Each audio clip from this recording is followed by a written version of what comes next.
वालेकुम, क्या हाल है स्टूडेंट्स? खैरियत से हैं? Lecture number 4 partnership formation. जैसे कि आपके साथ मेरा एक वादा था तो ये आ गया। अच्छा, 3 लेक्चर्स के अंदर हम लोगों ने बात की थी nothing is mention in partnership formation. Now अभी पहली मर्तबा आपके पास सामने आ रहा है कि पार्टनर्स की इन्वेस्टमेंट हमेशा कैसी होगी, इक्वल होगी।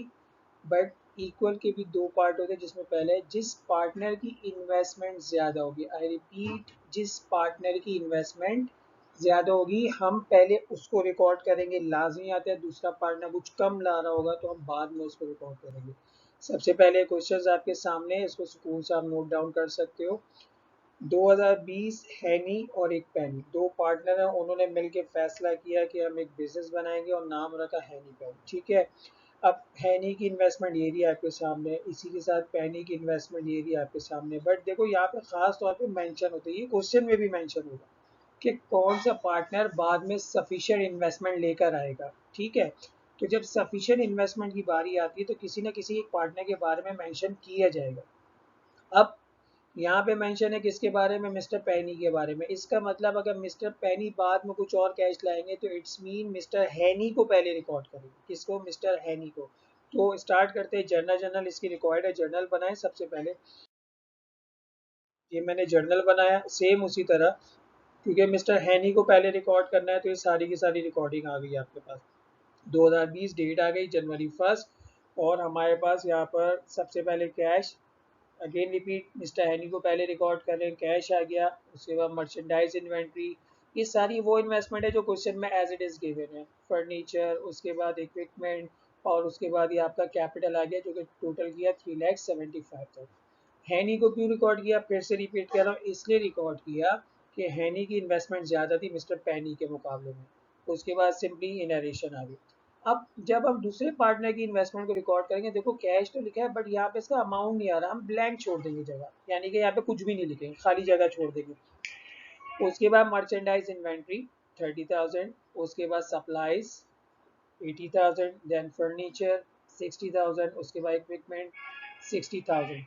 अब हम यहाँ पे देखते हैं कि सारी चीज़ें मिला के 3,75,000 बनता नहीं है। अगर आप इसको सम अप करो तो ये अराउंड बनता है 2,30,000।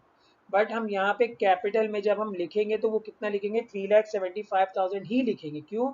सवाल के अंदर मेंशन था दोनों पार्टनर्स की इन्वेस्टमेंट कैसी होगी, सेम। और ऐसी सूरत में हम पहले उस पार्टनर को रिकॉर्ड करेंगे जिसकी इन्वेस्टमेंट ज़्यादा थी, तो हमने रिकॉर्ड कर लिया। तो यहाँ पे भी हम सर ऐसा क्यों लिख रहे हैं, 3,75,000 क्यों लिख रहे हैं? इसलिए लिख रहे हैं क्योंकि दोनों पार्टनर की इन्वेस्टमेंट कैसी है, सेम है। ना अब करना कुछ भी नहीं है, सिंपल, ये 1,45,000 आ गया। कैसे आ गया भाई, ये एक सवाल है। कहाँ से लिख दिया सर, ये अचानक कहाँ से आ गया? किया क्या मैंने, समझो इस बात को। देखो हमने ये बात लिखी, सवाल के मुताबिक जो मिस्टर पैनी थे उनकी 1,20,000 रुपये लाना था, लेकिन बराबर अमाउंट की वजह कम होने के लिए हमें 25,000 और लाना है। तो लिहाजा यहाँ पे 1,45,000 लिख देंगे। क्यों लिख देंगे, हमने किया कैसे, सिंपल सी बात कर रहा हूँ, इस बात को समझ लो। हमने किया क्या, ये 1,45,000 कैसे आ रहा है, तो इसको समझने के लिए हम लोग यहाँ पे क्या कर रहे हैं, सिर्फ और सिर्फ 3,75,000 को में से इन चारों वैल्यूज को माइनस कर दो। 3,75,000 -60 -80 -30। तो सवाल में 120 गिवन थे ना कैश, बट यहाँ पे कितना आ गया, 145 आ गया। इसका मतलब इसको ज्यादा कैश लाना था। तो सिंपली क्रेडिट में से डेबिट की सारी वैल्यूज को हमने क्या कर दिया, माइनस कर दिया। तो ये मेरी रिकॉर्डिंग हो गई जर्नल जर्नल की। अब हम लोग इसकी बैलेंस शीट ड्रॉ करते हैं। बैलेंस शीट कैसे बनेगी, अगेन इदारे का नाम आ जाएगा, सब कुछ आ गया। बैलेंस शीट को इतना मुश्किल काम नहीं है, सबसे पहले हेडिंग डालेंगे करंट एसेट की। जर्नल जर्नल से आप जाओ, दोनों कैश जो दोनों पार्टनर्स को दोनों को प्लस करो 2,45,000।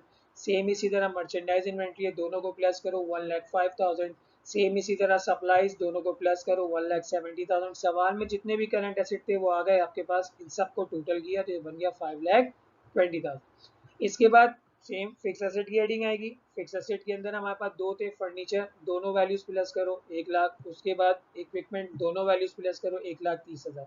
अब जब आप इन दोनों को ऐड करोगे तो कितना बन जाएगा, फिक्स एसेट मेरे पास बन जाएगा 2,30,000। अब ये 5,20,000 ये रहा जो कि करंट एसेट, और 2,30,000 ये रहा जो कि फिक्स एसेट। अब इन दोनों को प्लस करेंगे तो मेरे पास टोटल एसेट कितना बन जाएगा, 7,50,000। आई होप कि टोटल एसेट कैसे बना ये बात आपको समझ में आ गई। अब मैं आता हूँ लाइबिलिटीज पोर्शन पे। फिलहाल क्वेश्चन में कोई लाइबिलिटी नहीं है, लिहाजा नील। उसके बाद आ जाती है एडिंग इसकी पार्टनर्स इक्विटी। तो पार्टनर्स इक्विटी के सबसे पहले कौन सा है, कैपिटल हैनी।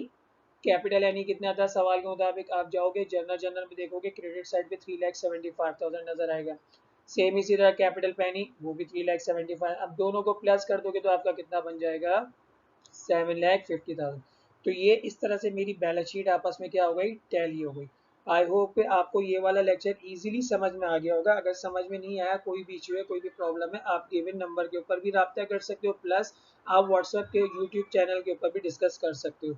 आई होप कि चैप्टर का लेक्चर नंबर 4 आपको इजीली समझ में आ गया। यूट्यूब चैनल को लाजमी सब्सक्राइब करें। नेक्स्ट लेक्चर के लिए इंतजार करिएगा। अल्लाह हाफिज़।